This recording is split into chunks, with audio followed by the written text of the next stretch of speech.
and hello, Mama Mercy here, welcoming you back to my channel and wishing that Richelle Mead had mercy on me and my, what is that thing called? The item that helps push blood around in the body. It's in the chesticle region. Heart.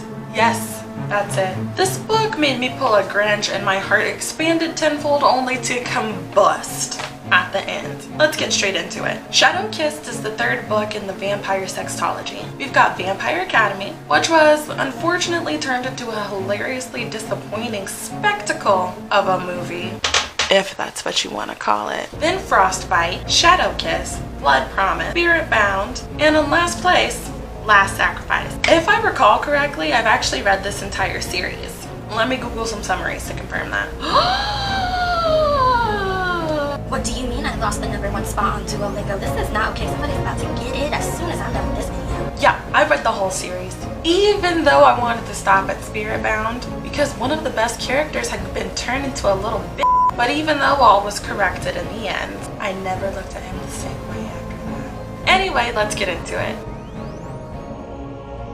We start a tragic journey with our main character Rose being ambushed by a spicy encounter between her best friend and her best friend's boyfriend while Rose is trying to sleep. How, you may ask? Rose and her BFF Lissa are shadow kissed. What does that mean? Why don't you go read book 1 and 2 and find out? I joke. Shadow kiss basically means that they're connected with spirit as well as sharing a mental link, mainly on the side of Rose, in which she is able to hear and feel Lissa's thoughts and emotions. And Liz is able to talk to her, but Rose can't answer, except for in person. You know how it is. Ergo, la problema. Still trying to deal with the fact that she is shadow kissed and can't even give her best friend her own privacy, as well as dealing with her other problems, like the fact that her close friend, technically boyfriend though not really, just recently passed away. She's trying to graduate, oh yeah, and her inappropriate relationship with her teacher. As she's trying to process this though, she starts seeing ghosts. In particular, that of her recently departed friend, Mason. He's trying to warn her of something. Unfortunately, this naturally freaks her out, and by the time she opens up to being able to hear what he has to say, it's too late. The Strigoi, evil demon monster vampires, are upon them, attacking innocent Moroi and dampers alike. Now Rose must decide if her feelings for her teacher outweigh her love and her duty to her best friend since childhood, with whom she shares a sacred spiritual bond. Which will she choose? Read the book to find out. I've already read it. I know which one she chooses. Characters. Rose. Rosa, a dedicated, determined dampire. Which, mind you, in the movie they say damper or something stupid.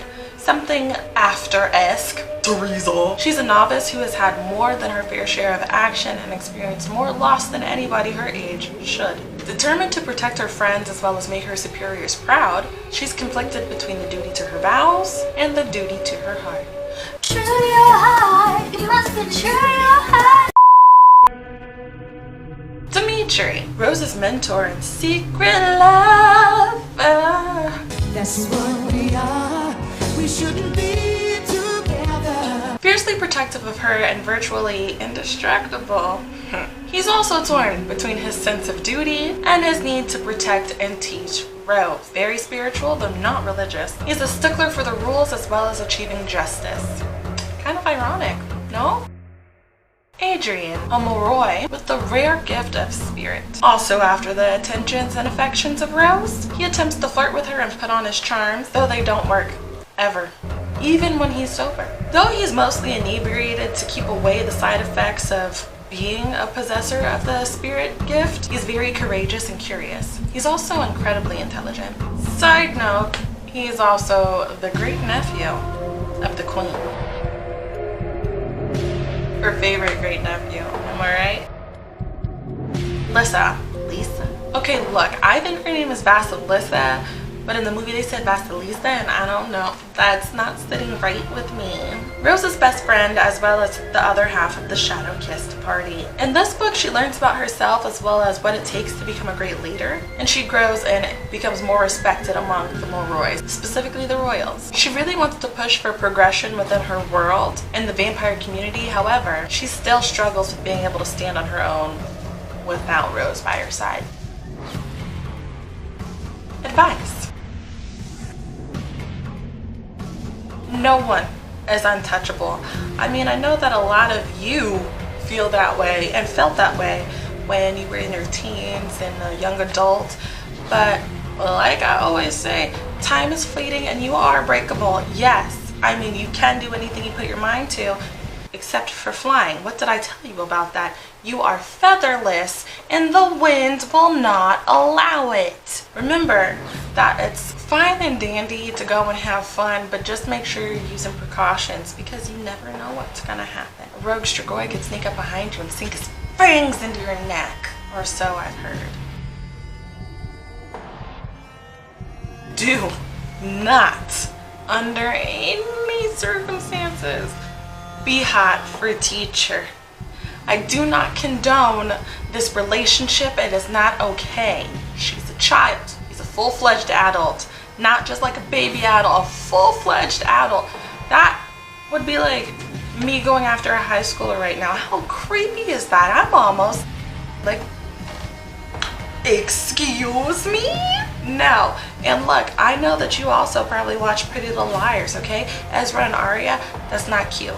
Even when you get to like college where like everybody's an adult or like you go back for your master's, it's just the teacher / instructor is in a position of power. And no matter which way you flip it, even if it's consensual, specifically speaking, even if you're an adult, it's not a good look. Sometimes the duty is to your heart. Like Milan said and Milan too, sometimes you gotta do, not the inappropriate relationships. Other than that, sometimes you gotta do what you gotta do. And you can't always leave it up to an oath that you made to protect somebody before you even knew how to spell oath, okay? Sometimes you just gotta do what's right for you and you can't worry about everybody else. Or, to put it simply, how are you going to help others if you can't help yourself? You need to make sure you're squared away before you start trying to run in and save the vampire day. Don't sneak out after curfew. What did I tell you about? Now Strigoi are running loose on the campus, okay? And also, / we're putting a / right here.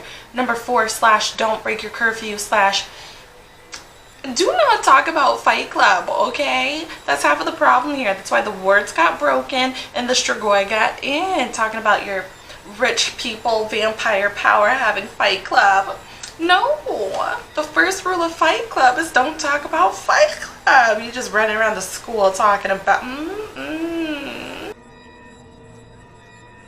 Y'all, I think this book broke me. I mean, I've had time to calm down, but okay, so let's put it like this. At first, I was worried about starting with book 3, but then as I continued to read, I remembered that that's where all the drama started. Like, my chest physically hurts. Good God.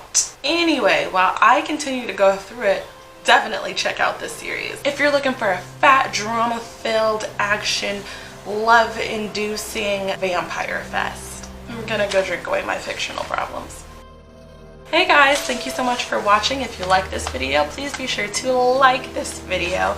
Don't forget to leave a comment down below and hit that subscribe and bell notification so that you know when I'm uploading another vampire story. A vampire diary? Anyway, I'd love to talk with you about this book if you've read it, and if you haven't, and if you plan on reading it. I love you, my little vampires.